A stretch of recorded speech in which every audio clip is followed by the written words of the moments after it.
To our channel. कैसे हैं आप सब? आई होप आप सब ठीक होंगे। मैं भी एकदम बढ़िया हूँ। तो welcome back to another video. Last class में हम देख रहे थे जसवंत सिंह जी। जसवंत सिंह जी में हमने देखा था, सारी चीजें देख ली थी। कल हमने इनके college scholars, literature and architecture देख लिया था। आज हम पढ़ेंगे नया राजा। नया राजा कौन? अजीत सिंह। कौन? अजीत सिंह। अब अजीत सिंह, पहले हम ये देखेंगे कि अजीत सिंह राजा कैसे बने। डायरेक्ट वो राजा नहीं बने थे, उनको राजा बनाने में बहुत मशक्कत करनी पड़ी थी, जब जाके वो राजा बने। तो वो मशक्कत आज हम पढ़ेंगे कि वो राजा कैसे बने और उनके जो स्ट्रगल में कौन कौन उनके साथ था। हाँ जी। तो जब जसवंत सिंह जी की मृत्यु हो जाती है, जसवंत सिंह जी काबुल में होते हैं, वहां पे उनकी मृत्यु हो जाती है।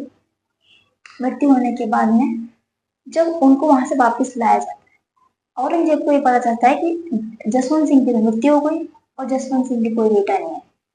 तो औरंगजेब बड़ा राजी होता है। क्यों? वो ये सोचता है कि यार बढ़िया है, बेटा नहीं है, तो अब मैं एक काम करूंगा, मैं मारवाड़ को खालसा घोषित कर दूंगा। खालसा क्या होता है?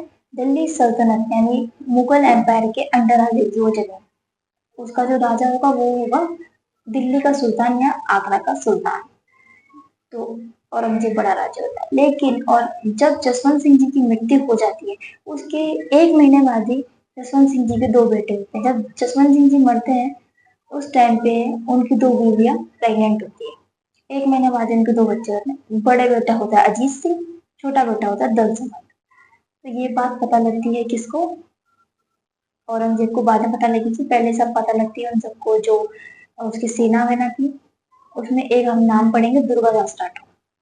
उनके हम आगे देखेंगे कि दुर्गादास राठौर कौन थे। आज हम देखेंगे पहले कि कैसे थे, क्या क्या हुआ था। तो वो वहां से निकले, काबुल से निकले, लाहौर जैसे ही पहुंचने वाले थे। तो उनको ये पता था कि ये जा रहे हैं और ये जोधपुर पहुंचते ही अजीत सिंह को नया राजा घोषित कर देंगे। औरंगजेब कहता है यार अपन फालतू में राजी हो रहे थे, तो कोई बेटा नहीं, खालसा बना देंगे, लेकिन यहाँ दो दो बच्चे, एक भी नहीं दो दो बच्चे। तो फिर क्या किया जाए? तो औरंगजेब अपने टेढ़ी बुद्धि लगाता है। वो मैसेज करता है किसको? दुर्गादास राठौर को, कि दुर्गादास जी, मैंने सुना जसवंत सिंह जी के दो बेटे हुए, कि बढ़िया बढ़िया बात है। मैंने सुना आप अजीत सिंह को राजा बनाने जा रहे हो, तो एक काम करो, आप लाहौर लाहौर पहुंच गए थे वो, लाहौर से सीधा जोधपुर मत जाओ, एक काम करो, लाहौर से सीधे दिल्ली आ जाओ। यहाँ बैठ के बात करते हैं, फिर यहाँ देख लेंगे राजा कैसे बनाना है, क्या बनाना है। तो जसवंत जो दुर्गादास राठौर होते हैं वो कहते हैं हाँ ठीक है, राज अगर शहनशाह बुला रहे हैं तो शायद कुछ काम होगा इसलिए बुला रहे हैं, तो एक काम करते हैं अपन इधर से होते हुए चलते हैं। तो दुर्गादास राठौर, उनके साथ 1000 जने थे, उनकी बीवियां थी, बच्चे थे, सब साथ में लेके दिल्ली पहुंचे। दिल्ली पहुंचने के बाद में सीधा वो मिले औरंगजेब से। तो औरंगजेब ने कहा आप रुको, आप एक काम करो, आप थोड़ी देर यहाँ रुको, मतलब मकान में रुको, अपन आपसे बाद में मिलेंगे। तो कहाँ रुके हम? कि वहां पे एक हवेली थी। किसकी हवेली थी वो? रूप सिंह राठौर की हवेली थी दिल्ली में। तो कि एक काम करो, वो रूप सिंह राठौर की हवेली ऊपर से भी खाली पड़ी है, तो आप वहां ठहर जाओ सब, फिर मैं जैसे फ्री होऊंगा तो मैं आपसे मुलाकात करूंगा। कि ठीक है। तो जितने भी लोग थे सब कहाँ पे रुके? रूप सिंह राठौर की हवेली में। अब हवेली में रुकने के बाद में थोड़ी देर के बाद देखा, औरंगजेब की सेना ने उस हवेली को चारों तरफ से घेर लिया। अब दुर्गादास जी गए औरंगजेब के पास कि यार ये क्या कर रहा है तू, क्यों कर रहा है, क्या हो गया ऐसा भी? तो औरंगजेब की एक शर्त थी कि आप अजीत सिंह को राजा बनाना चाहते हो, ठीक है बना लो, कोई दिक्कत नहीं, लेकिन पहले उसको बोलो कि वो इस्लाम कबूल करे, फिर वो राजा बनेगा। औरंगजेब को खुन्नस थे जसवंत सिंह जी ने 40 साल औरंगजेब की जो रिलीजियस पॉलिसीज थी उसके खिलाफ अगर कोई ढाल बन के खड़ा रहा था, तो कौन थे? औरंगजेब। औरंगजेब उसके सॉरी औरंगजेब की जो रिलीजियस पॉलिसीज थी उसके बीच में अगर कोई ढाल बन के खड़ा था, तो कौन थे? जसवंत सिंह जी। तो वो कहता था अब इसके बाप ने मेरे हर काम में टांग अड़ाई है, इसने मेरे इस्लाम के काम में टांग अड़ाई है, अब इसका बेटा ही इस्लाम कबूल करके इस चीज को आगे बढ़ाए। तो तुर्कदास जी वहां से निकलते हैं, वापस हवेली में आते हैं। बार बार मिलने जाते हैं औरंगजेब से, और औरंगजेब मिलने को तैयार ही नहीं होता। अब ये समझ जाते हैं कि ऐसे तो पार पड़ेगी, क्योंकि जो सुल्तान है वो तो हमारी बात मानेगा नहीं, मतलब औरंगजेब तो बात मानेगा नहीं। तो क्या किया जाए? दुर्गादास राठौर के साथ एक बंदे वहां और थे, मुकुंद दास खींची। मुकुंदास खींची और दुर्गादास राठौर दोनों प्लानिंग बनाते हैं कि अब एक काम करते हैं, अपन यहीं से यहाँ से हवेली से बाहर निकलना होगा। कैसे निकले? बाहर तो सारी सेना खड़ी है। सेना के मतलब सारे फौजदार हैं। अब क्या वहां से क्या ऐसा नहीं था कि उस हाउस अरेस्ट में जो लोग थे वो बिल्कुल ही बाहर नहीं जाते थे। बाहर जाते थे, काम होता तो बाहर भी जाते थे, शहनशाह से मिलने भी जाते थे, तो आना जाना लगा रहता था। उसकी जो सेना थी ना वो थोड़े दिन के बाद ढीली पड़ गई। यहाँ कोई बात नहीं, यही है, आते जाते हैं, तो उसकी सेना ढीली पड़ी थी। अब अब जैसे ही सेना ढीली पड़ी तो उन्होंने एक प्लानिंग बनाई। एक काम करते हैं, हम अजीत सिंह को सबसे पहले यहाँ से बाहर निकालते हैं, फिर अजीत सिंह के बाद अजीत सिंह के साथ थोड़े जनों को भेज देंगे, फिर उसके बाद में आधे घंटे बाद फिर थोड़े जने चल जाएंगे, फिर आधे घंटे बाद थोड़े जने चल जाएंगे। कि तो अजीत सिंह को कैसे निकाला जाए, मेन मुद्दा तो अजीत सिंह है। अजीत सिंह का तो बाहर ही निकालने देगा।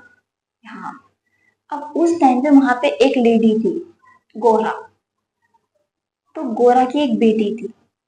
तो गोरा ऐसे अपने बच्ची को लेकर घूमती फिरती रहती थी, तो किसी को शक भी नहीं हुआ कि वो अजीत सिंह को लेके जा रही है। तो दुर्गादास जी कहते हैं गोरा को तो दो अजीत सिंह को। तो गोरा लेके निकलेंगे अजीत सिंह को और बाकी हम पीछे निकलेंगे। क्या ठीक? तो क्या पड़ी सेना को जो माइंड डाइवर्ट कैसे किया है, जो मुकुंदास जी ने कहा नागिन डांस मैं उनको करके दिखाऊंगा। नागिन डांस मुझे बहुत अच्छे तरीके से आता है, नागिन डांस मैं करूंगा। मतलब कि मैं वो नागिन का खेल भी दिखाने वाला होगा ना, सांप वगैरह वाला, तो क्या वो करूंगा।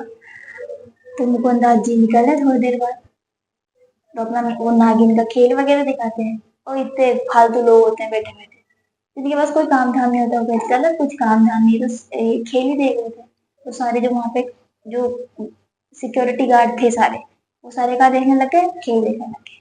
और ये देखते ही गोरा अजीत सिंह को लेके वहां से निकल जाती है। अजीत सिंह को निकलती है वहां से, उसके बाद में थोड़ी देर बाद दुर्गादास जी निकलते हैं, फिर थोड़ी थोड़ी सेनाएं निकलती है, थोड़ी थोड़ी निकल के बहुत से लोग निकल जाते हैं। और कुछ लोग महल में ही रहते हैं कि अगर जब औरंगजेब की सेना को पता लगेगा तो युद्ध करने के लिए, मतलब युद्ध तो नहीं हो सकता क्योंकि उधर की सेना ज्यादा है या कोई युद्ध का भी नहीं है, पर हम उसको रोकने के चक्कर में हमें कुछ लोग चाहिए यहाँ पे। अब हम 50,000 की लोग सेना है और यहाँ हम 50 लोग हैं, तो पार तो पड़ेगी नहीं, पर हाँ ये 50 जन है उनको कम से कम 1 घंटा तो रोक सकते हैं, जब तक वो बहुत आगे निकल जाए।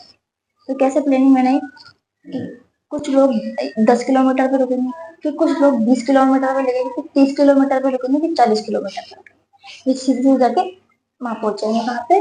उदयपुर। और दुर्गादास जी से कहा कोई जाए ना जाए पर आप जरूर जाओगे। किसने कहा? मुकुंदास खींचे रहे कि आप चले जाओगे ना तो आप अजीत सिंह को संभालो, इसलिए आपको जाना बहुत जरूरी है। तो दुर्गादास जी वगैरह सब निकल जाते और उधर खेल चालू रहता है। अब थोड़ी देर बाद में औरंगजेब को पता लगता है कि वहां से दुर्गादास जी निकल चुके हैं और अजीत सिंह को लेके जा चुके हैं। कहाँ पे? मारवाड़, मतलब जोधपुर। तो कौन अजीत सिंह को कौन ले गई? गोरा। अब गोरा कौन थी? गोरा को हम पन्ना राय ऑफ मारवाड़ बोलते हैं। पन्ना राय कौन? उदय सिंह की पन्ना राय, उदय सिंह की दाई माँ। मेवाड़ हमने पढ़ा था जब उसमें, तो क्या नाम था? पन्ना दाय का, जो हम क्या बोलते हैं, पन्ना दाय ऑफ मारवाड़। किसको? गोरा को।